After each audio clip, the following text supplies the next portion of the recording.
And welcome back. So earlier this week, I did a review for Smurfs. Not a great movie. But I mentioned a movie that may be the best animated film currently of the year. Now, I also have seen the Predator movie Killer of Killers, and that's really good. I probably will do a review of it later down the road. I saw it a little while ago, so there's no time sensitivity on a review. But yeah, Looney Tunes, The Day the Earth Blew Up. This is something that very, very briefly came to theaters, but it was actually not at my theater. I couldn't see it. So I did have to wait, and I was asked to watch it, so I did have to wait for it to come online or on streaming. And at first I was streaming, and it wasn't available on HBO Max. Then it was finally available on HBO Max. So, and I had seen it. I had seen the end of the movie, and I had seen like the first or the second 2 quarters of the movie. Like I had seen pretty much. So what had happened was I didn't see the very beginning of like the first 15 minutes where their house like gets hurt.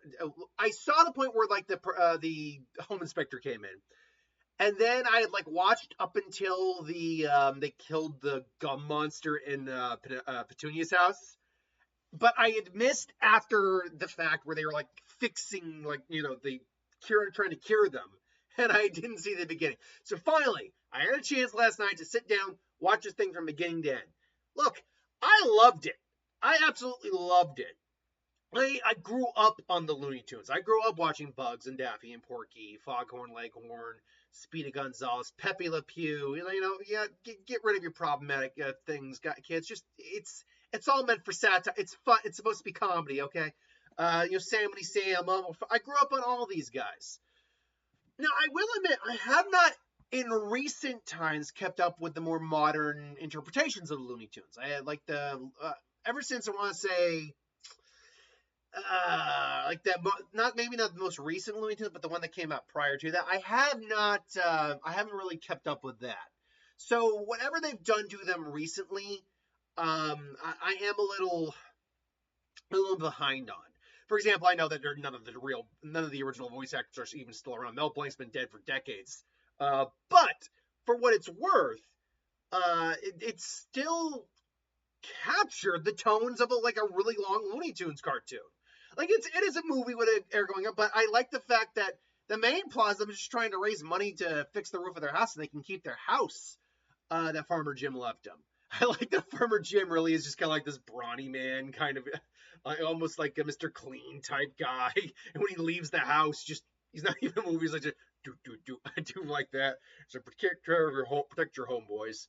Now they imply that Farmer Jim is dead, but at the same time, I mean, it's like, well, no, he left. That's all it is. He's gone. I get whatever. But I mean, if you haven't watched the movie yet, there will be some spoilers in this, so keep that in mind. But the movie's now been out for a good couple months, including on streaming. So the main plot is a scientist finds this crater or something, a UFO lands, takes him out. He's zombified for a bunch of the movie, and this alien is trying to brainwash the people of Earth with this gum for nefarious quote unquote purposes. And Porky and Daffy are just trying to save their home from being, torn down. And they're trying to find jobs. I like the fact that you get the little short cartoon of like, say, Operations Save the Roof or something like that. So I do like it's kind of a few cartoons in one. And if there's a few minor nitpicks I'm going to have with the film, it's this. The modernizing of them, I'm like, like Daffy Duck becoming a twerking influencer.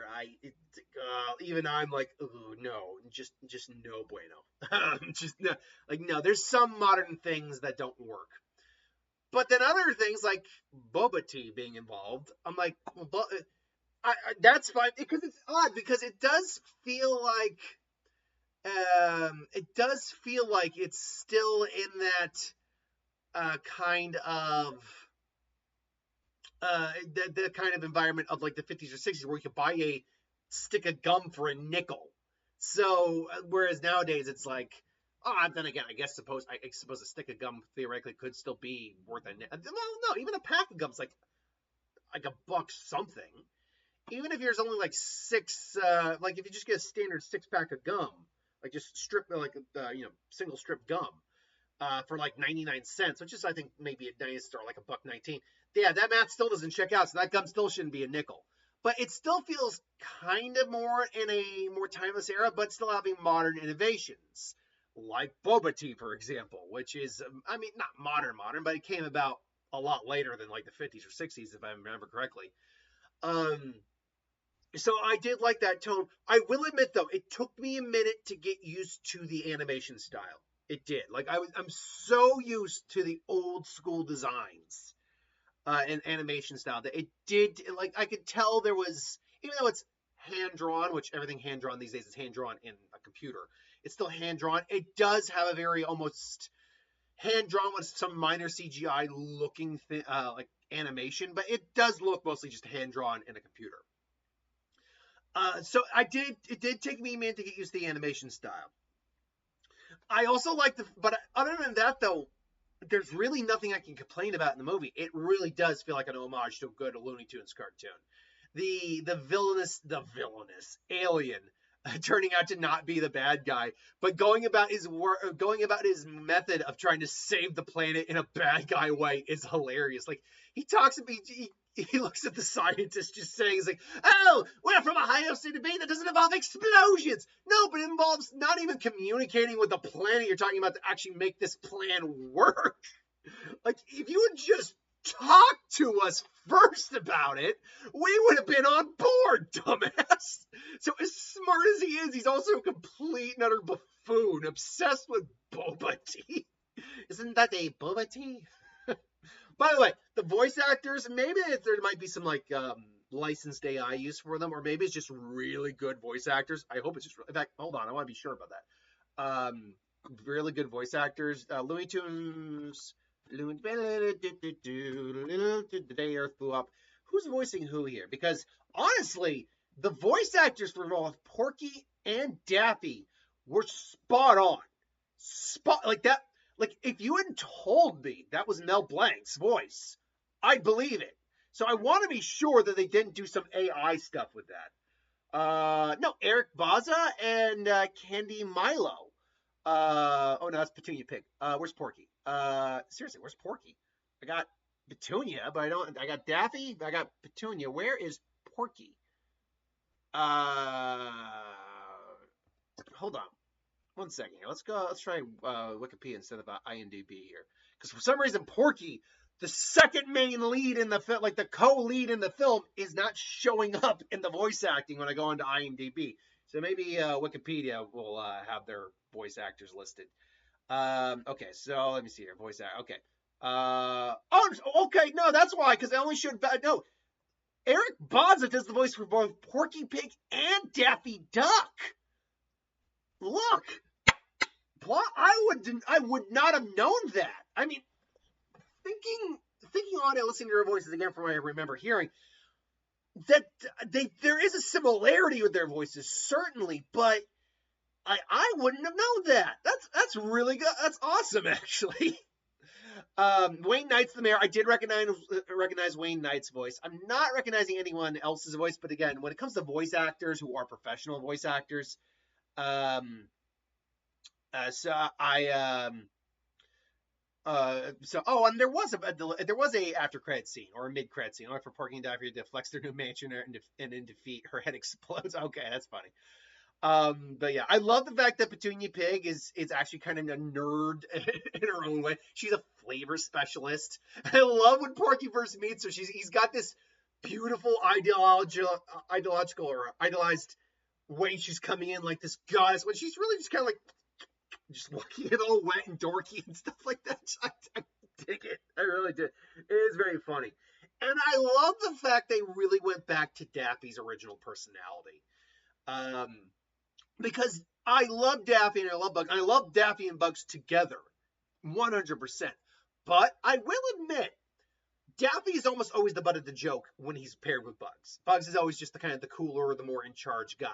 Which, you know what? Fine, okay, I get he's Bugs. You know, he's the guy who wins usually in the end, and Daffy is a bit of the butt of the joke, which is fine. And sometimes they're just working together to, like, you know, and everything like that. It's fine. But I do like it when Daffy's true personality of him literally just being a loony duck comes out. And that is really who he is in this. He's a conspiratory loon. And I love the fact that actually comes into play at the end. And you know what? It actually gets a little heartfelt in the movie at points, too. Particularly near that end where it's like, we're staying together no matter what, if we're going to blow up or blowing up together. That's a kind of a sweet little moment there. Absolutely. But again, it's got the jokes. It really is. But Daffy's a riot. Porky's funny. I love the fact that Daffy's the reason Porky has a stutter. I do love that. And you know what? It goes not nightmare. It goes straight out of horror at points. The zombies attacking gets a little intense at points. That freaking gum monster is straight out of the freaking Thing. That's like John Carpenter, H.R. Geiger nightmarish a little bit at points. Legit. And I'm like, damn, this is going a little hard. I love it. Yeah, give me some more of this. So yeah, and you know what? The few times there are times where they make a modern joke and it works. Like, you know what we gotta do now, but Daffy, wait for a stimulus check. Okay, that's actually a good use of modern topical stuff. So overall, they worked. I mean, he's the same actor, but the characters work great together. Their chemistry is fantastic, and it's the writing too. Even this is the same voice actor, it's the writing. I would not have bought this was the same person. I like our alien, the invader individual. He is both. When we first meet too, he is actually a relatively intimidating design and portrayal, but he's then turns out to be a lot more goofier than we. Yeah. So. I do enjoy that quite a bit. I did enjoy that quite a bit. The animation is good. It gets loony when it needs to get loony. I really had a good time with this film, and it is, for all the films that have come out this year, animated wise at least, I would say, Killer or Killers is good. Let me put it this way: Killer or Killers is good, but it is a very different type of film. Try to compare and contrast them, I'm not 100% sure it's fair. Because they are different animated films. But if I were to quickly look at all the films that have come out this year, for all the animated films I can look at right now, let me just see here real quick. We got Dogman, which is the animated film, which I liked Dogman. Dogman was fine. Nothing wrong with Dogman. I'd say this is better than Dogman. It's got better writing.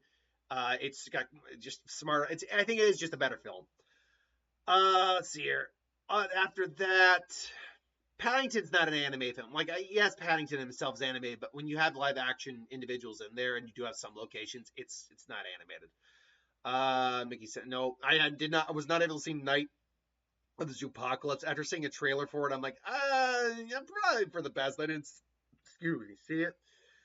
Wow. We actually have had a very mild year for animated films, haven't we? At least for right now. We'll definitely it'll definitely pick up as the year goes on because we got The Bad Guys 2 coming out in August. But other than that, I'm struggling here to find more animated films. I know there are some because I'm only in April. Nothing anime came out in April. We had Thunderbolt, nope. Lilo and Stitch is not a CGI live action, not animated. Karate Kid, Bring Her Back, Dangerous and Virtual, Dress Up, John Wick, Materialist. You have to go all the way to June and Elio, and then Smurfs earlier this month, last week, to find any more animated films. And I'll say this is better than both of those films. So, yeah. Now, to be fair, let's just take a quick look at what the rest of the year has in store. We have, again, The Bad Guys 2 coming out with Naked Gun. That one I might have to double feature. Assuming I got that day off, I might have to double feature that day. We'll see. Let's see here. So we got that coming out. Oh God. Yeah, it's actually a really mild year when it comes to the animated fare.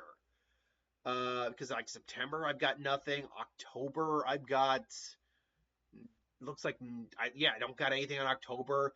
Now Zootopia 2 does come out in November. We do got that. All right, that's another one. Great, wonderful. But other than that, that unless I'm missing I mean, I've got the whole list up here. I am kind of speeding through it. But I'm catching pretty much everything. Unless I'm missing something for maybe like a minor film or like a prestige, like maybe awards film coming out this year. Oh God, does Gabby's Dollhouse the movie count? Because there's live action elements to it, but there's like the Dollhouse action part of it is. I don't know if you can count that as an animated film or not, but I guess yeah, I'm not seeing that usurping this. But Zootopia 2 and the Bad Guys 2 at least have a shot. They got a shot at the title at least. So, yeah, that's my thoughts. But thanks for watching. I hope you enjoyed. Did you see the movie yet? What did you think? Let me know in the comments below. But thanks for watching. I'll see you later.